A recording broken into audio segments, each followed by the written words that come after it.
السلام علیکم ناظرین، نیوز بریک ود میاں عقیل کے ساتھ آج آپ کی خدمت میں ایک مرتبہ پھر حاضر ہوں۔ آج آپ کے ساتھ بھی آج کی جو اہم خبریں ہیں ان کا ذکر کروں گا، ان کے اوپر کمنٹس دوں گا۔ تو آج کی سب سے اہم سب سے بڑی خبر ہے پاکستان تحریک انصاف کو بلے کا نشان واپس ملنا۔ ناظرین، یہ اس پہ سب سے پہلے بات کریں گے حکم امتناعی جو ہے وہ جاری کیا گیا پشاور ہائی کورٹ کے جج جسٹس کامران حیات میاں خیل صاحب کی جانب سے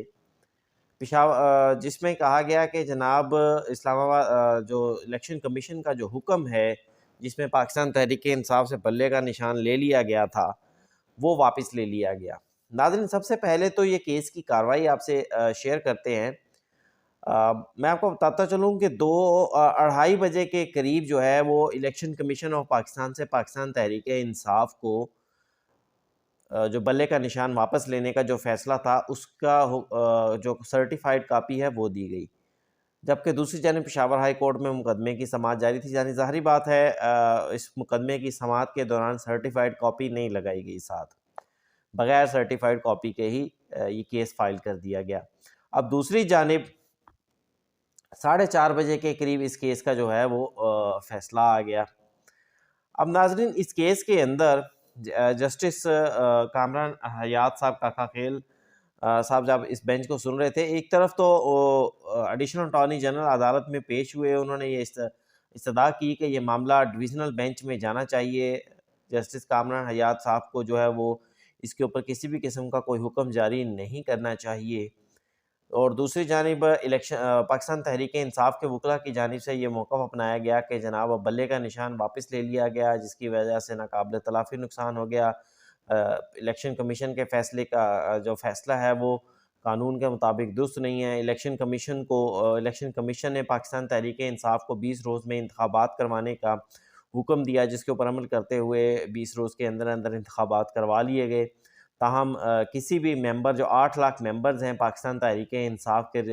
ان میں سے کسی نے بھی اس کے اوپر اعتراض نہیں کیا۔ تو یہ ان کا موقف تھا۔ بہرحال حکومتی جو وکلاء تھے انہوں نے اعتراض کیا اور کہا کہ جناب ڈویژنل بینچ کو، یعنی 2 رکنی ججز کو کم از کم یہ معاملہ سننا چاہیے، جس پر جج صاحب نے یہ تسلیم بھی کیا کہ یہ معاملہ 2 رکنی بینچ کو ہی جانا چاہیے، لیکن اور ساتھ ہی انہوں نے کہا کہ وہ مناسب حکم جاری کریں گے، اور یہ حکم جاری کر دیا گیا الیکشن کمیشن کے فیصلے کے اوپر حکم امتناعی کا۔ ناظرین، یہ ایک عام پریکٹس ہے کہ اگر کوئی بینچ، کوئی جج، سنگل جج کوئی فیصلہ نہیں کر سکتا تو وہ اس کے اوپر حکم امتناعی بھی نہیں دیتے نارملی۔ یہ سپریم کورٹ میں بھی یہ پریکٹس ہوتی ہے۔ حالیہ ہم نے دیکھا کہ 2-3 مقدمات جو ہیں، بلکہ ہر مقدمے کے اندر یہی پریکٹس ہوتی ہے۔ اور پھر دوسرا، حکم امتناعی کے حوالے سے میں آپ کو آگاہ کروں، حکم امتناعی ہمیشہ اس مقدمے میں دیا جاتا ہے جس کے اندر ایک تو معلوم ہو کہ جناب آئندہ 2-3-4-5 روز کے اندر اگر یہ کام نہ کیا گیا، حکم امتناعی نہ دیا گیا، تو اس فیصلے کے اوپر عمل کی وجہ سے ناقابل تلافی نقصان ہو جائے گا۔ مثلا کوئی پھانسی کی سزا ہے، اس کے اوپر حکم امتناعی نہیں دیا جاتا اور اسی دوران اس شخص کو پھانسی دے دی جاتی ہے، تو وہ اس کا تو نقصان جو ہے وہ ریکور نہیں ہو سکتا۔ لیکن یہاں پر معاملہ تھوڑا سا مختلف تھا۔ معاملہ مختلف کیا تھا؟ اس میں یہ تھا کہ اگر ہم الیکشن شیڈول کو دیکھیں تو 13 جنوری کو انتخابی نشان جو ہیں وہ امیدواروں کو الاٹ ہونے ہیں۔ اب 13 جنوری تک اگر ہم دیکھیں، آج 26 دسمبر ہے، غالباً 16-17 دن پڑے ہوئے ہیں، کوئی ایسی ایمرجنسی نہیں۔ پھر پشاور ہائی کورٹ اس کیس کو جو ہے وہ جنوری کے پہلے ہفتے میں سماعت کے لیے مقرر بھی کر رہی ہے، اور کہہ رہی ہے کہ 2 رکنی بینچ کے سامنے اس کو سماعت کے لیے ہم مقرر کریں گے۔ تو اس 5-6-7 دنوں کے اندر آئندہ سماعت سے پہلے تو انتخابی نشان کسی کو الاٹ نہیں ہونا تھا، تو پھر جج صاحب نے یہ اتنی عجلت کیوں دکھائی حکم امتناعی جاری کرنے کی؟ اب سوال یہ ہے کہ اب ہو بھی کچھ نہیں سکتا، ماسوائے اس کے کہ الیکشن کمیشن اب سپریم کورٹ میں اپیل دائر کرے، اور یہ بھی ایک قانون ہے، ایک اصول ہے کہ جب کوئی بھی عدالت، خاص طور اعلیٰ عدلیہ ہائی کورٹ کوئی حکم جاری کر دے تو سپریم کورٹ اس کے اندر مداخلت سے بہت زیادہ اجتناب کرتی ہے۔ اب دیکھتے ہیں، بہرحال حکم امتناعی آ گیا، اس کے اوپر پاکستان تحریک انصاف کی جانب سے مبارکبادیں بھی ہو گئیں، بیرسٹر علی گوہر کی جانب سے جو ہے وہ بھی ایک ٹویٹ بھی ہو گیا، اور اس ٹویٹ میں مبارکباد کا بھی جو ہے وہ عنصر شامل تھا، اور دیگر جو چیزیں تھیں وہ بھی شامل تھیں، خوشیاں بھی منا لیں سب نے۔ اب دیکھنا یہ ہے کہ معاملہ سپریم کورٹ میں جاتا ہے تو سپریم کورٹ کیا فیصلہ کرتی ہے۔ سپریم کورٹ میرے خیال سے دو ہی فیصلے کر سکتی ہے، یا تو وہ پشاور ہائی کورٹ سے کہہ دے گی کہ 1 سے 2 پیشیوں کے اندر اس کا جلد از جلد فیصلہ کریں، یا پھر سپریم کورٹ اگر پشاور ہائی کورٹ کے فیصلے کو ختم کرتی ہے تو وہ حکم امتناعی کو ختم کرتی ہے، تو اس کے اوپر پھر سپریم کورٹ کے اوپر تنقید ہوگی۔ بہرحال دیکھتے ہیں آئندہ ہفتے میں چھٹیوں کے بعد اس میں کیا پیش رفت ہوتی ہے۔ دوسرا ناظرین، چیمہ کے حوالے سے آئی جی اسلام آباد اور ڈی سی اسلام آباد کے حوالے سے جو ہے وہ کل فیصلے کیے گئے تھے۔ چیمہ صاحب تو فارغ کر دیے گئے، یعنی کہ نگران حکومت نے کہہ دیا کہ چیمہ کی ہمیں ضرورت نہیں، لیکن آئی جی اسلام آباد اور ڈی سی اسلام آباد نے جس طرح کی خدمات پیش کی ہیں نگران حکومت کو، نگران حکومت اس سے بظاہر کافی زیادہ مطمئن ہے، اور انہوں نے یہ موقف اپنایا ہے کہ جناب ڈی سی اسلام آباد اور آئی جی اسلام آباد کو فی الحال تبدیل نہیں کر رہے۔ اب دیکھنا ہے کہ اس کے اوپر الیکشن کمیشن کیا حکم دیتا ہے، کیا حکم جاری کرتا ہے۔ حالانکہ کل اس حوالے سے منظوریاں آ گئی تھیں، آرڈرز جاری ہو گئے تھے، لیکن آج اس کے اوپر عمل نہیں ہو سکا۔ اب تیسری خبر آتی ہے ناظرین، شاہ محمود قریشی، ان کی ضمانت منظور ہو گئی تھی۔ سائفر کیس کے اندر کسی اور مقدمے میں کہا جا رہا تھا کہ وہ مطلوب نہیں ہے، لیکن شاہ محمود قریشی کے حوالے سے جو آج نظر بندی کے احکامات جاری کیے گئے ایم پی او کے تحت 15 روز کے لیے، اس میں کے اندر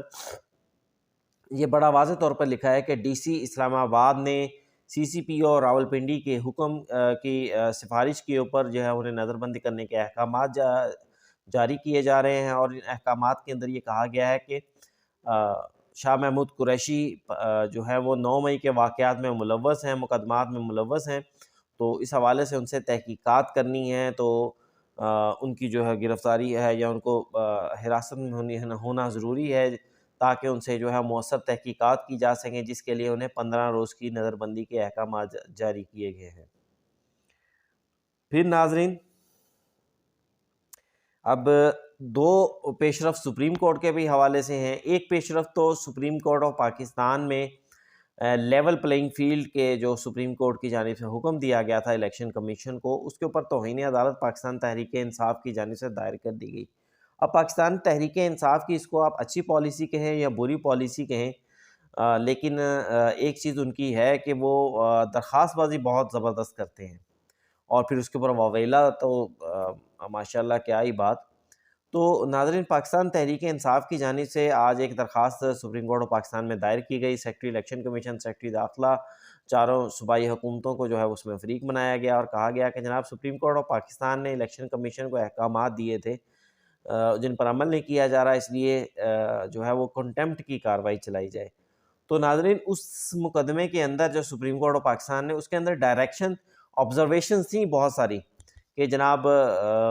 سب کو جو ہے وہ لیول پلینگ فیلڈ ملنی چاہیے، ڈیموکریٹک انداز کے اندر تمام کے جو شکایات ہیں تمام سیاسی جماعتوں کو، پاکستان تحریک انصاف کے حوالے سے کوئی خاص کر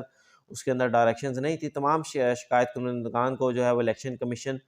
3 بجے تک اس دن کا ٹائم دیا گیا تھا، اور کہا گیا تھا جمعے کے روز کہ 3 بجے الیکشن کمیشن کے آفس جائیں اور الیکشن کمیشن کو اپنی شکایات بارے آگاہ کر دیں۔ تو میرے خیال سے اب یہ جو کنٹیمپٹ کی اپلیکیشن فائل کی گئی ہے، اس کے اوپر کچھ بھی نہیں ہونے والا، کیونکہ سپریم کورٹ نے ایز سچ ڈائریکشن کوئی نہیں دی تھی۔ جو ڈائریکشن دی تھی وہ 3 بجے الیکشن کمیشن کو ملاقات کی دی تھی، اور وہ 3 بجے ملاقات ہو گئی، غالباً 3 سوا 3 ساڑھے 3 بجے وہ ملاقات ہو گئی تھی۔ تو اس ملاقات کے اندر کنٹیمپٹ کا بھی میرے خیال سے کوئی عنصر بنتا نہیں ہے، یہ درخواست جو ہے وہ انٹرٹین اس طرح سے نہیں ہوگی کہ کوئی بڑی خبر اس کے اندر سے نکل سکے۔ اب ہاں، ایک بڑی خبر جو ہے وہ ضرور ہے، عمران خان کی جانب سے باقاعدہ توشہ خانہ میں جو سزا کا معاملہ ہے، اس میں اپیل دائر سپریم کورٹ آف پاکستان میں کر دی گئی ہے اسلام آباد ہائی کورٹ کے فیصلے کے خلاف، اور اس میں کہا گیا ہے کہ chairman P T I Imran Khan ملک کی بڑی سیاسی جماعت کے قائد ہیں، اور ان کے حوالے سے جو اسلام آباد ہائی کورٹ نے حکم جاری کیا جس میں کہا گیا کہ ان کی صرف سزا معطل کی گئی تھی، ان کی سزا کا جو پورا فیصلہ تھا وہ معطل نہیں کیا گیا تھا، اس لیے وہ الیکشنز کے لیے نااہل ہوں گے۔ اس فیصلے کے خلاف اپیل پہلے جمعے کے روز جمع کروائی گئی تھی، لیکن اس کے اوپر رجسٹرار آفس نے کچھ اعتراضات عائد کر دیے تھے، اور یہ کہا تھا کہ جو اپیل دائر کی گئی ہے اس کے اندر بہت ساری دستاویزات جو ہیں وہ مسنگ ہیں، یا اس کے اندر بہت سارے الفاظ جو ہیں وہ مس پرنٹ ہیں، انہیں صحیح کیا جائے۔ تو آج وہ تمام غلطیاں اور جو خامیاں تھیں وہ انہیں دور کر کے دوبارہ petition supreme court of Pakistan میں جمع کروا دی گئی ہے۔ یہ ایک اہم مقدمہ ہے، اگر سپریم کورٹ اس مقدمے کو انٹرٹین کرتی ہے اور اس کو الاؤ کر دیتی ہے تو پھر ممکنہ طور کے اوپر عمران خان جو ہیں وہ انتخابات لڑ سکیں گے، لیکن میرے خیال سے اس مقدمے میں بھی کوئی بڑا ریلیف نہیں ملے گا۔ اس کی وجہ یہ ہے کہ جو اصول پشاور ہائی کورٹ کے مقدمے میں، جو بلے کے نشان والے مقدمے میں کہہ رہا ہوں کہ ایک مرتبہ اگر عدالتیں کوئی احکامات جاری کر دیں تو پھر اس احکامات کو ریورس کرنا ناممکن ہو جاتا ہے۔ ہاں، سپریم کورٹ نے عام انتخابات کے حوالے سے علی باقر نجفی کا فیصلہ ضرور سسپینڈ کیا تھا، لیکن وہ ایک ایسے حالات ہے کہ پورے ملک کے الیکشن رکنے جا رہے تھے، لیکن ان دونوں فیصلوں کے اندر نہ پاکستان تحریک انصاف کو کوئی ایسے حالات تھے کہ جناب پاکستان تحریک انصاف کو بلے کا نشان آج ہی ملنا تھا، یا آج ہی الیکشن تھے، کل الیکشن تھے اور پاکستان تحریک انصاف کو کل ووٹ ڈلنے تھے۔ اور دوسری جانب اسی طرح نہ ہی